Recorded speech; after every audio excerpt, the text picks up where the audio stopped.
Toyota Camry. On a warm Saturday night, when my friend Alex invited me over to one of his friend's big parties, I knew I wouldn't be in a condition to drive the Camry home afterward. So we carpooled with Alex's girlfriend Brianna. We lived in the countryside of Virginia, meaning less big parties. Meaning when there was a big party, it was a huge deal and everyone would go. We lived about 5 to 10 minutes away from this kid's house. I knew where he lived as I was acquainted with him, but not exactly friends. The whole ride there, we took the same 2-lane highway type road through the woods, and this kid's house was actually on this road further down. At certain points on this road, there were a few houses on either side, and then it would just go back to being a long, empty highway again. The house was tiny, like a lot of houses around the area, but the party was held outside anyways, since his closest neighbors were relatively far away, and noise wasn't an issue. I'll skip most of the party up until the point that Brianna, who was supposed to be our designated driver, had to suddenly leave for a small family emergency. Alex said it was fine and that we'd find a ride home. Well, fast forward another few hours and another few drinks, and I could barely even walk straight. I checked my watch, and it was like 2 in the morning. I figured it was time to go. I started looking for Alex, but I couldn't find him anywhere. In fact, it seemed like everybody I knew had already left. I could barely even think straight, but I was still furious at the fact that Alex could have actually left without me. I asked to use the party host's phone and dialed Alex's home number. After 2 tries, I gave up and then realized I shouldn't wake his family up. So, literally not knowing what else to do, I dizzily stepped out onto the road and began walking back home. Maybe after 15 minutes of walking down the road, the slight shine of car headlights on the road was fading in from behind me. Jumping for joy inside, I lifted up my arm and stuck out my thumb. As the car neared, it slowed down and came to a stop right next to me.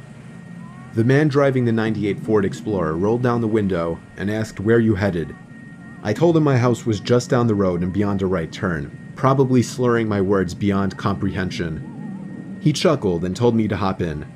I thanked him and joyously hopped into the truck. I was exhausted, and I remember completely disregarding things the guy was asking me because I was so close to just passing out. And that's what happened.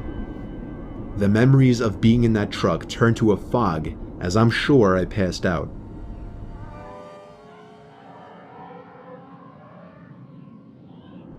The next thing I remember, I woke up still in the moving truck. The guy looked at me and laughed, but didn't say anything.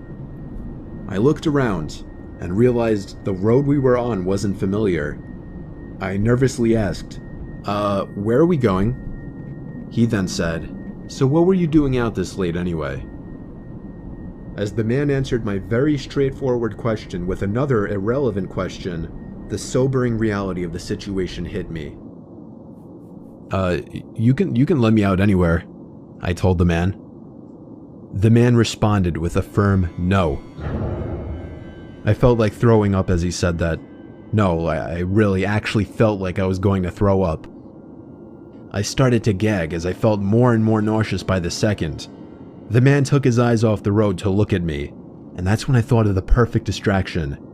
I turned in his direction as I continued to gag, and he started to kind of lean away and slow down the car. Thankfully, I drank as much as I did because I finally threw up and made a point of doing it all over the man's lap. The man yelled in frustration and stopped the car, and that's when I took it upon myself to run for my life into the woods and duck behind a few bushes.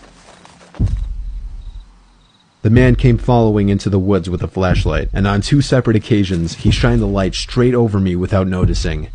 Eventually, I heard his footsteps walk even further into the woods past me. That was when I ran back to his truck, but unfortunately, he was smart enough to lock it. By some miracle, I saw another car approaching in the distance, and I ran out into the middle of the street, waving my arms like a lunatic. The car tried to avoid me, but I wouldn't let it. They were forced to stop, and I yelled at them to help me before they came back. Once I told them that I was kidnapped by the man who was driving that Ford Explorer, the driver agreed to give me a lift. Not to the police station or anything, but to my house. I made it back safely where I couldn't thank the driver enough. I immediately woke up my parents and told them. My dad wanted to know if I got his tag number, and then I felt like punching myself in the face. I failed to get the simplest information from the guy that would have allowed me to actually properly report him. All I knew was that he drove a faded blue '99 Ford Explorer. I made sure to give Alex a piece of my mind, and part of me always held a grudge against him ever since, just for abandoning me at a party without telling me. I haven't seen him in 4 years now, however, and this was actually the first time I even thought about this incident for almost a year now.